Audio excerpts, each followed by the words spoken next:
नमस्कार, मैं हूं आपके साथ रविक्षा शर्मा और आप देख रहे हैं आस्था हलचल न्यूज। चलिए आगे बढ़ेंगे आज की मुख्य खबर में।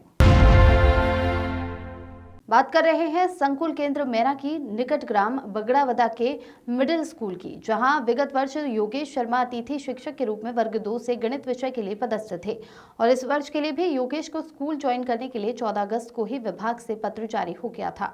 किंतु शाला प्रभारी विक्रम सिंह ने अपनी हठधर्मिता के चलते योगेश को विभागीय बहाने बनाकर और वेतन मिलने में भारी समस्या बताकर ज्वाइन नहीं होने दिया और नियम विरुद्ध कार्य कर संकुल प्रभारी से मिलने को कहा। योगेश जब संकुल प्रभारी नीलेश सक्सेना से मिला तो उन्होंने कुछ अलग ही कहानी बताकर मुझे चलता कर दिया। किंतु पूरे मामले में हैरत ये हुई कि जिस स्कूल में बच्चों के मान से पर्याप्त शिक्षक बताने वाले संकुल प्रभारी और स्कूल के हेडमास्टर विक्रम सिंह ने अपने तरीके से वेटिंग लिस्ट में चयनित एक युवती को ज्वाइन करा दिया, जबकि चयनित शिक्षिका का चयन पत्र विभाग से 18 अक्टूबर को जारी होना बताया जा रहा है। ऐसे में सवाल उठता है कि ऐसी क्या मजबूरी थी कि योगेश शर्मा को ज्वाइन नहीं करने देने के लिए जिम्मेदारों ने अनेक नियमों का हवाला देते रहे और उसी पद पर उसे स्कूल में बाद वाली सूची से नाम उठाकर ज्वाइन करा दिया। इससे प्रतीत होता है कि जिम्मेदारों ने जानबूझकर योगेश को ज्वाइन नहीं होने दिया और पद को रिक्त बताकर विभाग की विश्वसनीयता पर प्रश्न चिन्ह लगा दिए और इस तरह वेटिंग बताकर सुनियोजित तरीके से पूरा खेल को अंजाम दे दिया।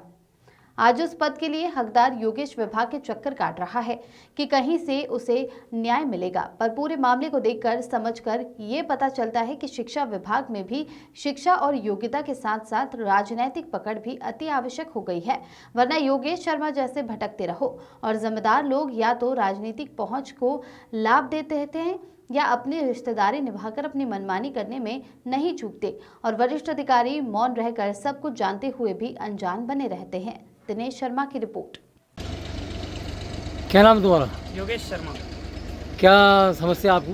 मेरी समस्या अतिथि शिक्षक के विषय में लेकर है। मैं माध्यमिक शाला कुमड़ावदा में अतिथि शिक्षक के रूप में गणित विषय वर्ग 2 से कार्यरत था 2023-24 में। उसी पूर्वरत कार्यरत अतिथि शिक्षक के रूप में मेरा ज्वाइनिंग लेटर पुनः 14 अगस्त 2024 को आया, जिससे मेरे को लगा कि मुझे ज्वाइनिंग मिल जाएगी, लेकिन शाला प्रभारी विक्रम सिंह नेवाड़ा और संकुल प्राचार्य नीलेश सक्सेना के द्वारा मुझे शासन का नियम का हवाला दिया गया कि यहाँ पर 3 नियमित शिक्षक होने की वजह से और बच्चों की संख्या कम होने की वजह से हम चौथे के टीचर शिक्षक के रूप में अतिथि को नहीं रख सकते हैं, जिससे मुझे शासन का नियम दिया गया। इससे हमें वेतन देने में आपको समस्या उत्पन्न होगी।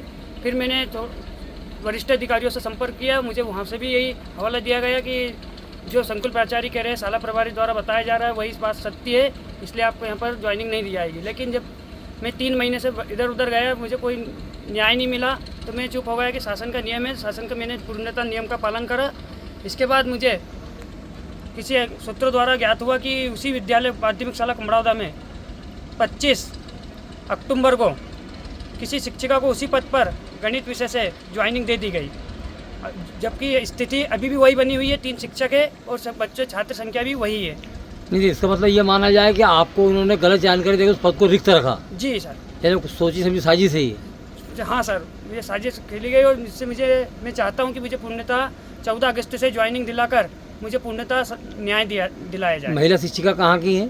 पटारिया गोयल। और वहाँ की जो है स्कूल की जो हेडमास्टर है उनका क्या नाम है? विक्रम सिंह नेवाड़ा। तो उनका कोई आपस में कोई जान पहचान परिचय है? जी, उनके द्वारा बताया गया कि वो वहीं पटारिया की मैडम है और पटारिया के ही प्रभारी सर है, उनके द्वारा बताया गया कि रिश्तेदार लगती है। अच्छा, आप अपन क्या चाहते हैं?